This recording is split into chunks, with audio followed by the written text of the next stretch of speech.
Bonjour et bienvenue dans cette nouvelle vidéo de physique-chimie où nous allons parler des vecteurs force avec un nouvel exemple, celui du golfeur. On imagine un golfeur qui a tapé sa balle de golf, qui est en train de parcourir un chemin vers la fin du parcours et on cherche à savoir quelle force s'applique sur cette balle. Alors je vous rappelle, lorsqu'on fait un problème de mécanique, il faut toujours préciser le système. Et donc le système ici, c'est la balle. On est dans le référentiel terrestre et on s'intéresse donc aux forces qui s'appliquent dessus.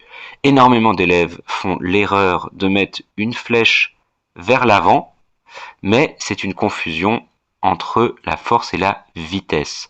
Je vous rappelle que la force, c'est une action qui a pour objectif de modifier un mouvement ou de mettre quelque chose en mouvement ou de déformer quelque chose ou de maintenir quelque chose. Mais ce n'est pas pareil que la vitesse qui représente la distance parcourue par unité de temps. Donc la force, c'est ce qui va modifier le mouvement. Et là, les seules forces que l'on trouve sont la force de gravitation qui va attirer la balle vers le bas, qu'on appelle le poids de la balle, et les frottements de l'air qui vont ralentir la balle. Voilà.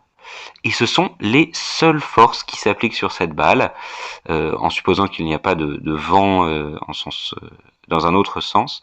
Et vous voyez que c'est contre-intuitif puisque nous n'avons pas fait de flèche vers l'avant.